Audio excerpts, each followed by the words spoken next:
Okay, you put a paper together a couple of months where you had other ideas how to increase efficiency and improve customer service, which includes, a plain language standard for all the departments, the creation of a county foundation to encourage private support for county projects and services, basically public-private partnerships, as well as civic crowdfunding campaigns. Would you like to comment on any of these? You know, there are several foundations, but for example, the Beale Library has a foundation. There are a couple of library foundations, in fact, but they're for specific branches. And the reason that came up is we had a lady whose father was the 4th district supervisor many years ago. And she wanted to, there's a park named after him at the, right next to the Buena Vista golf course. And she wanted to make a contribution that would, in essence, pay for the maintenance of the park in perpetuity. And we had no place to say, well, you can put the money in this foundation and it will do that. So that was the sort of the impetus behind, well, let's create one foundation and people can add money to it for a specific project, a specific service, whatever it's sort of an umbrella. Instead of creating yet another foundation for a specific purpose, the park, let's just create one in general. So we haven't done that yet. That's one of the things I believe is a goal for our CAO in his work. So he hasn't come back to us with that. I've never done any crowdfunding campaigns, so I'm curious to see how that would go. Our thought there was we would use that for some smaller projects out at Buena Vista Aquatic Recreation Area. Maybe even have the ability for people who were using the recreation area to see a sign or something that could go to some app and they could make a donation, especially if they're a user of it. The plain language standard was something that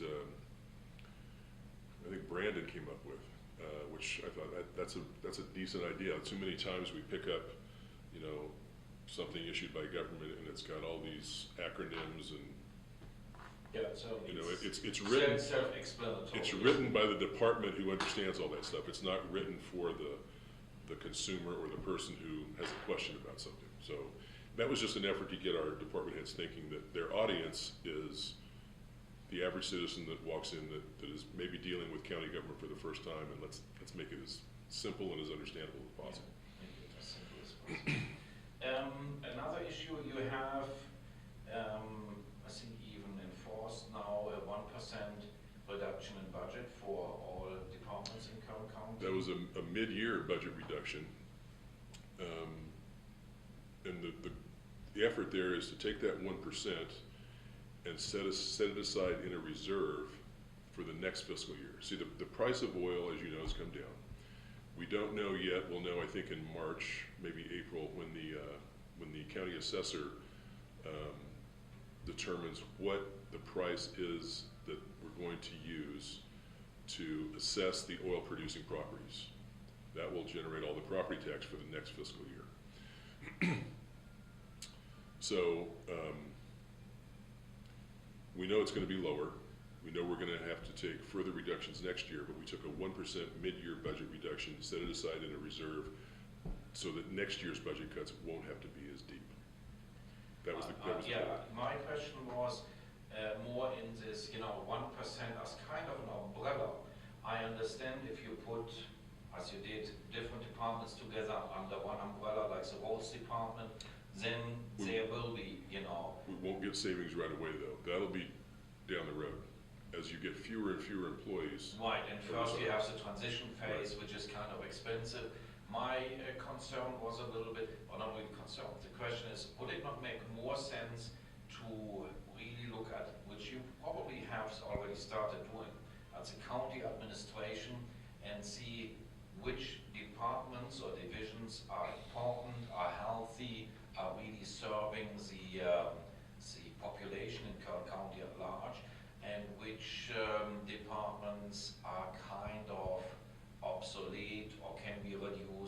not talking about the councillors this time.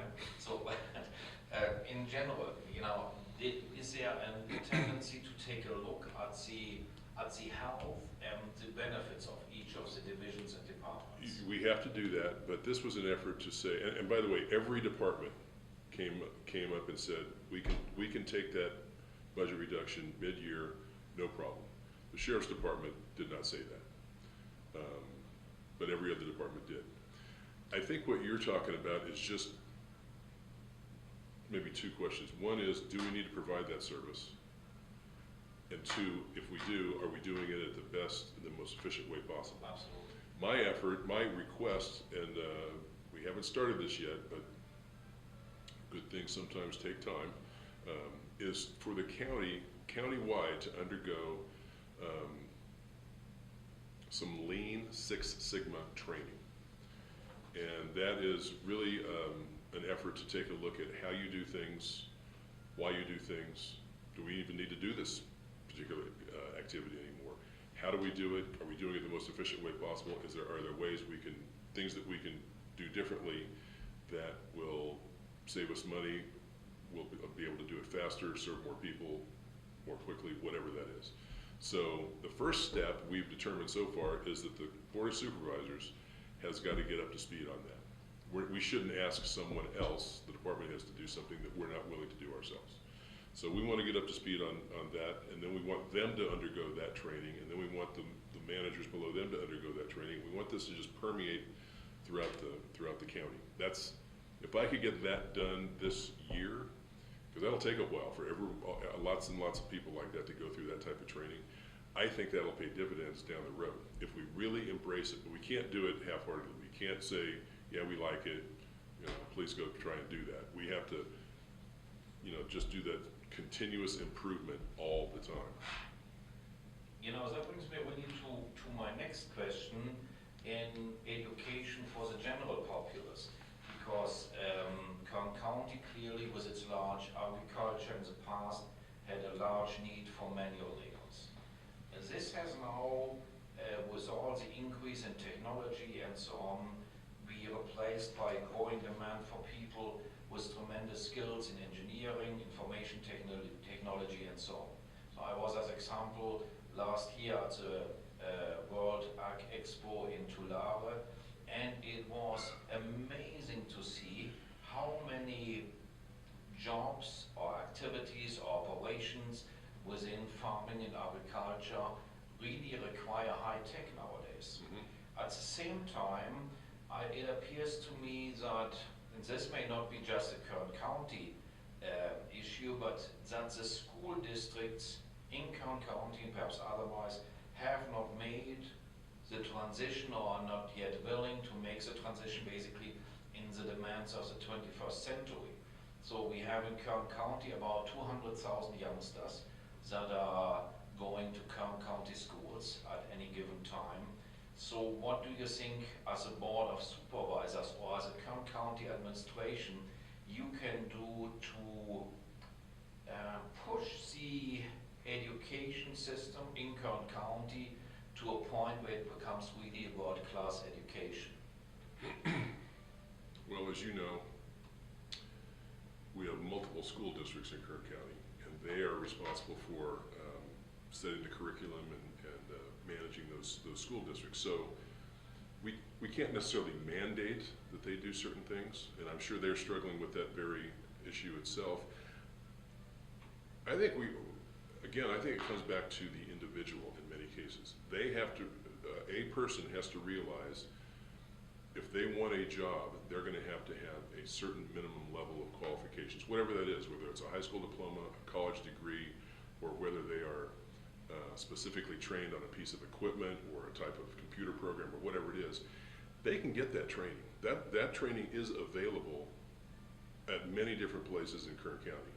Again, we're back to, can they get from their home to the training? Can they afford it? Can they get back? It's not, I think it's not only a transportation system, issue, it's also kind of a motivational issue. If you grow up in an environment where manual labor is, the primary activity and the primary thought, and you don't get, as a youngster, I'm talking about, kids, teens that Sure. are 14, 15, 16, you have a vision for yourself, but you don't get the support from your family, your environment, whatever it is. I think there is, particularly the school, then it becomes very difficult to excel or to propel to the next level. You used the right word though, and that's motivation. They have to be people have to be motivated to do something different than what they're doing. If you're doing something and it's not working, you need to do something different. But you got to be motivated to make that change, to do something different, to try something new, to go learn whatever it is you think you need to go learn. And if I don't know how to instill motivation in someone. We can give them all the opportunities and all the potential education that there is, but if the motivation isn't there. So that brings me really to the next question, kind of interesting, because I'm in Kern County since 3 or 4 years. I did not, coming from Los Angeles County, you do not even know that Kern County exists. Once you are in Kern County, you learn over time that Kern County has not only a lot to offer, but has a lot of achievements. A national leader on agriculture, again, on oil production, renewable energies, and even space technology. So, but at the same time, it's all on a working level. Tremendous amounts of industry is active, but there is nothing where as a resident, you can really say, hey, we are really proud of whatever it is. Give you an example, in Los Angeles, you can say Hollywood, so there are certain names where everybody, even in the world. We're proud we're not Los Angeles. Okay, but there should be something, like, let's go agriculture. Without agriculture, there is no food, millions, probably billions of people would starve. So agriculture is extremely important. We have UC Davis, which is one of the largest research centers on agriculture in the Western world, basically. We have, even in Little Tulare County, or Tulare, whatever county, the World Expo on agricultural business.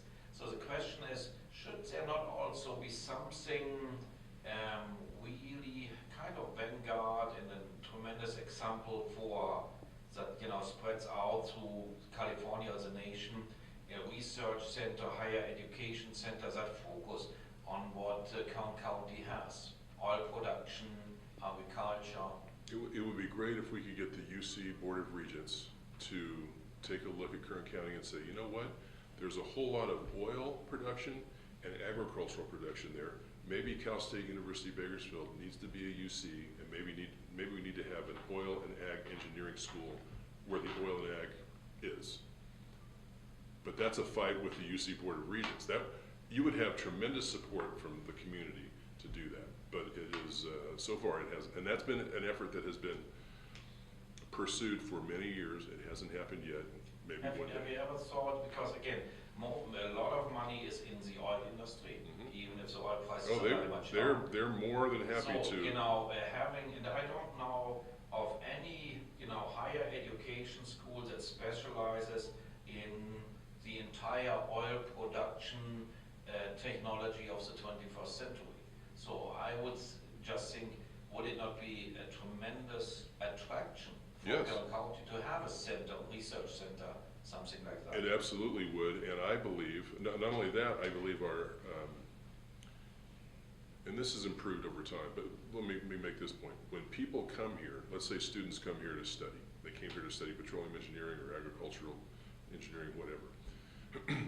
My guess is some of them are going to stay, because once they come to Kern County, they like it. We just got to figure out ways to get them here. Yes, that's what and that's what you're talking about. But it's not like there is no effort being made in that regard. And we have made some strides. If you go back 25 years ago, it looks a lot different than today than it did then. You may not be familiar with something which hasn't happened in a while, but it's called the Bakersfield Business Conference. Have you ever heard of that? No. That was an annual event, and you'd have to Google it and look at the past.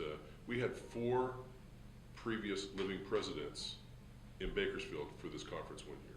This is a major, major event. Now they've cut back where I think they want to do it every 5 years. They put 10 or 12,000 people under a tent, and you have a stream of speakers coming in throughout the day, and you have multiple other tents around. It was on Cal State Bakersfield's campus when the last time they did it. That is a major worldwide event that probably hasn't gotten enough publicity in Bakersfield or in Kern County. People come from all over to come to this event.